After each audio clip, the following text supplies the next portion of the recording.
ನಮಸ್ಕಾರ ಸ್ನೇಹಿತರೆ, ಸ್ವಾಗತ ಸುಸ್ವಾಗತ. ಸ್ನೇಹಿತರೆ, ಇವತ್ತಿನ ವಿಷಯ ಏನಪ್ಪ ಅಂದರೆ ಸೋಲಾರ್ ಪಂಪ್ ಸೆಟ್ ಪಡೆಯೋದು ಸಬ್ಸಿಡಿ ಮೂಲಕ ಮತ್ತು ಉಚಿತವಾಗಿ ಎಷ್ಟು ಹಂಚಿಕೆ ಮಾಡ್ತಿದ್ದಾರೆ, ಏನೆಲ್ಲ ಕಂಡೀಷನ್ಸ್ ಇದೆ, ಯಾರೆಲ್ಲ ಅಪ್ಲೈ ಮಾಡ್ಬೋದು ಅಂತ ನಾನು ಈ ವಿಷಯ ನಿಮಗೋಸ್ಕರ ತಂದಿರೋದು. ಈ ಒಂದು ಯೋಜನೆ ಏನಪ್ಪ ಅಂದರೆ ಅದ್ರ ಬಗ್ಗೆ ತಿಳ್ಕೊಳ್ಳೋಣ. ಹಾಗೆಯೇ ಅದಕ್ಕಿಂತ ಮುಂಚೆ ವಿಡಿಯೋನ ಪೂರ್ತಿ ನೋಡಿ, ಹಾಗೆ ವಿಷಯನ ಇಷ್ಟ ಆದರೆ ಎಲ್ರಿಗೂ ಶೇರ್ ಮಾಡಿ. ಮತ್ತೊಂದು ನಿಮ್ಮಲ್ಲಿ ರಿಕ್ವೆಸ್ಟ್ ಏನಪ್ಪ ಅಂದರೆ, ಹೊಸ್ದಾಗಿ ಯಾರೆಲ್ಲ ಚಾನಲ್ ನೋಡ್ತಿದ್ರಾ ದಯವಿಟ್ಟು ಸಬ್ಸ್ಕ್ರೈಬ್ ಮಾಡಿ ಸಪೋರ್ಟ್ ಮಾಡಿ ಅಂತ ಕೇಳ್ತಾ ಇದ್ದೀನಿ. ಹೌದು, ನೀವು ಆಲ್ರೆಡಿ ಕಂಟೆಂಟ್ ನೋಡಿರ್ಬೋದು. ಏನಪ್ಪ ವಿಷಯ ಅಂದರೆ, ಮುಖ್ಯವಾಗಿ ನಮ್ಮ ದೇಶದ ಸುಮಾರು ಕೆಲವು ಭಾಗಗಳಲ್ಲಿ ವಿದ್ಯುತ್ ಸಮಸ್ಯೆ ಇರ್ಬೋದು, ಅದರಿಂದ ನೀರಿನ ಸಮಸ್ಯೆ ಉಂಟಾಗಿ ವಿದ್ಯುತ್ ಸಮಸ್ಯೆನೂ ಆಗಿದೆ, ಮತ್ತು ಕೊಳವೆ ಬಾವಿಯಲ್ಲಿ ನೀರು ಸಿಗ್ತಿಲ್ಲ. ಹೀಗಾಗಿರೋ ವಿಷಯದಲ್ಲಿ ಒಂದು ಯೋಜನೆ ನಾವು ನೋಡ್ಬೋದು, ಸೋಲಾರ್ ಪಂಪ್ ಪಡ್ಕೊಳ್ಳೋ ಅಂಥ ಯೋಜನೆ. ಇದು ಮುಂಚಿಂದನೂ ಇದೆ.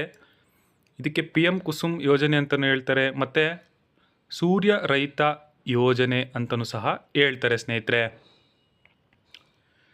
ಹಾಗಿದ್ದಾಗ ಈ ಒಂದು ಯೋಜನೆಯಲ್ಲಿ ನಾವು ನೋಡ್ಬೋದು 40,000 ಸೋಲಾರ್ ಪಂಪನ್ನು ವಿತರಣೆ ಮಾಡೋದಕ್ಕೆ ಮಾಡ್ತಾ ಇದ್ದಾರೆ. 40,000 ಸೋಲಾರ್ ಪಂಪ್ ಸೆಟ್ಟನ್ನು.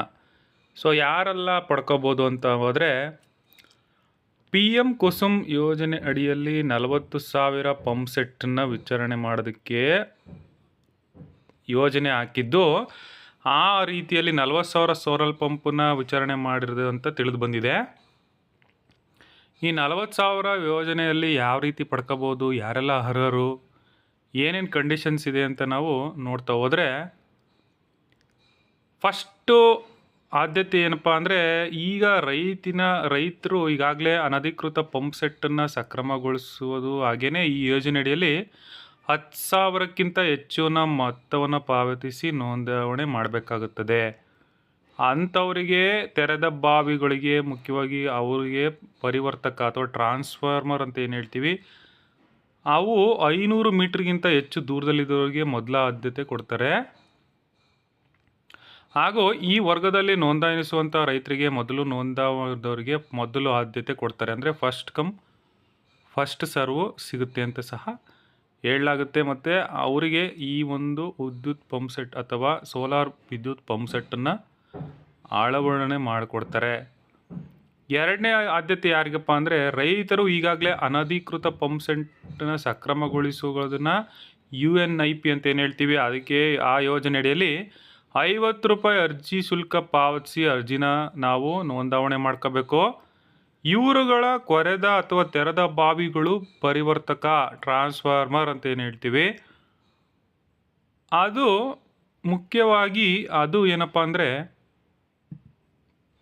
500 ಮೀಟ್ರಿಗಿಂತ ಹೆಚ್ಚು ದೂರದಲ್ಲಿ ಇದ್ದವರಿಗೆ ಎರಡನೇ ಆದ್ಯತೆಯನ್ನು ಕೊಡ್ತಾರೆ. ಈ ವರ್ಗದಲ್ಲಿ ನೋಂದಾಯಿಸುವಂತಹ ರೈತರಿಗೆ ನೋಂದಾಯಿಸಿದವರಿಗೆ ಮೊದಲು, ಅಂದರೆ ಫಸ್ಟ್ ಕಮ್ ಫಸ್ಟ್ ಸರ್ವ್ ಅಂತ ಏನು ಹೇಳ್ತೀವಿ, ಅದೇ ರೀತಿ ವರ್ಕ್ ಆಗುತ್ತೆ ಇದರಲ್ಲಿ. ಓಕೆ.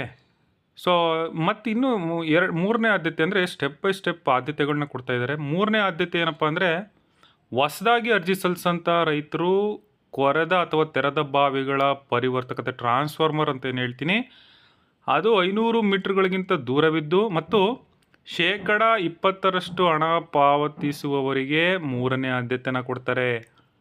ಅಂದರೆ ಫಸ್ಟು, ಸೆಕೆಂಡ್, ಥರ್ಡ್ ಈ ಥರ ಒಂದು ಕ್ಯಾಟಗರಿ ಮಾಡ್ತಾ ಇದ್ದಾರೆ ಈ 40,000 ಪಂಪ್ ಸೆಟ್ಟನ್ನು ವಿತರಣೆ ಮಾಡೋದಕ್ಕೆ. ಸೇಮು ಇದರಲ್ಲೂ ಸಹ ಫಸ್ಟ್ ಕಮ್ ಫಸ್ಟ್ ಸರ್ವ್ ಅಂತ ಏನು ಹೇಳ್ತೀವಿ, ಅದೇ ವರ್ಕ್ ಆಗುತ್ತೆ. ಮೊದಲು ಬಂದವರಿಗೆ ಮೊದಲನೇ ಆದ್ಯತೆ ಆಗಿರುತ್ತೆ ಸ್ನೇಹಿತರೆ. ಈ ರೀತಿ ಕ್ಯಾಟಗರಿ ಮಾಡಿರೋದು ಉದ್ದೇಶ ಏನಪ್ಪ ಅಂದರೆ, ಒಂದು ಡಿವೈಡ್ ಮಾಡ್ತಾ ಇದ್ದಾರೆ, ಯಾರ್ಯಾರಿಗೆ ಕೊಡಬೇಕು, ಯಾವ ರೀತಿಯಾಗಿ ಕೊಡಬೇಕು. ಈಗ ರ್ಯಾಂಡಮ್ಮಾಗಿ ಎಲ್ಲರಿಗೂ ಕೊಡೋಕ್ಕಾಗಲ್ಲ ಅನ್ನೋ ಒಂದು ಕಾರಣಕ್ಕೆ ಈ ರೀತಿಯಾದಂಥ ಒಂದು ಕ್ಯಾಟಗರಿನ ಮಾಡಿ ವಿತರಣೆ ಮಾಡೋದಕ್ಕೆ ಪ್ಲ್ಯಾನ್ ಮಾಡ್ತಾ ಇದ್ದಾರೆ ಸ್ನೇಹಿತರೆ ಈ ಒಂದು ಅವಧಿಲಿ. ಓಕೆ. ಹಾಗೆಯೇ ಮೂರನೇ ಆದ್ಯತೆ ಮುಗಿದಾದ್ಮೇಲೆ ಸಹ 4ನೇ ಆದ್ಯತೆಯೂ ಇದೆ. 4ನೇ ಆದ್ಯತೆ ಏನಪ್ಪ ಅಂದರೆ, ಈ ಒಂದು ಯೋಜನೆಯಲ್ಲಿ ಹೊಸದಾಗಿ ಅರ್ಜಿ ಸಲ್ಲಿಸುವ ರೈತರುಗಳು, ನಾನು ಆಗಲೇ ಹೇಳಿದಾಗೆ ಕೊರೆದಂಥ ಬಾವಿ, ಕೊಳವೆ ಬಾವಿ ಇರ್ಬೋದು, ಅಥವಾ ತೆರೆದ ಬಾವಿ, ಓಪನ್ ಬಾವಿ ಅಂತ ಏನು ಹೇಳ್ತೀವಿ, ಆದರೆ ಟ್ರಾನ್ಸ್ಫಾರ್ಮರು 500 ಮೀಟ್ರಿಂದ ದೂರ ಇರಬೇಕು ಒಳಗಿದ್ದು, ಮತ್ತು 20% ಹಣ ಪಾವತಿಗೆ 4ನೇ ಆದ್ಯತೆ ಕೊಡ್ತಾರೆ. ಅಂದರೆ ಟ್ರಾನ್ಸ್ಫಾರ್ಮರು ಹತ್ರ ಐತೆ, ಅವರು 20% ಹಣ ಕಟ್ಟಿದ್ರೆ ಅಂಥವರಿಗೆ 4ನೇ ಆದ್ಯತೆ. ಫಸ್ಟ್ ಯಾರಿಗೆ ನೋಡಿದ್ರಿ, ಸೆಕೆಂಡು ನೋಡಿದ್ರಿ, ಥರ್ಡ್ ಹೇಳಿದ್ರಿ, ಫೋರ್ತ್ ಒನ್ನು ಆ ಮೀಟ್ರು ಒಂದು ಟ್ರಾನ್ಸ್ಫಾರ್ಮರು 500 ಮೀಟ್ರಿಗಿಂತ ಒಳಗಿರುತ್ತೆ ಅಂಥವರಿಗೆ. ಇಲ್ಲೂ ಸೇಮು ಫಸ್ಟ್ ಬಂದವರಿಗೆ ಫಸ್ಟ್ ಕಮ್ ಫಸ್ಟ್ ಸರ್ವು. ಯಾರು ಮೊದಲು ಅರ್ಜಿ ಹಾಕಿರ್ತಾರೆ ಅವರು ಕ್ಯಾಟಗರಿ ವೈಸು ಅಂಥವರಿಗೆ ಫಸ್ಟ್ ಕಮ್ ಫಸ್ಟ್ ಸರ್ವು ಅಂತಲೇ ತಿಳಿಸ್ತಾ ಇದ್ದಾರೆ ಸ್ನೇಹಿತರೆ.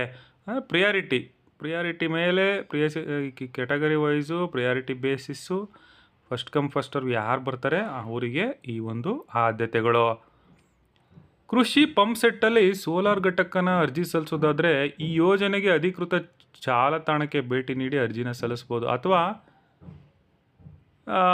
ನಾನಾಗಲೇ ಹೇಳಿದೆ, ಮೊದಲು ನೀವು ಯೋಜನೆ ಸುಮ್ಮನೆ PM ಕುಸುಮ್ ಯೋಜನೆ ಅಥವಾ ಸೌರರಥ ಯೋಜನೆ ಅಂತ ವೆಬ್ಸೈಟಿಗೆ ಹೊಡೆದ್ರೆ ಸುಮಾರು ಸ್ಪ್ಯಾಮ್ ಅಥವಾ ಡೂಪ್ಲಿಕೇಟ್ ವೆಬ್ಸೈಟ್ಗಳು ಓಪನ್ ಆಗಿ ನಂತರ ನಿಮ್ಗೆ ಹಿಂದಿಲಿ ಕಾಲ್ ಮಾಡಿ ನಿಮಗೆ ದುಡ್ಡು ಕೊಡಿ, ನಿಮಗೆ ಬಂದೈತಿ ಹಾಗೆ ಹೀಗೆ ಅಂತೆಲ್ಲ ಬರುತ್ತೆ. ಅದು ಸುಳ್ಳು.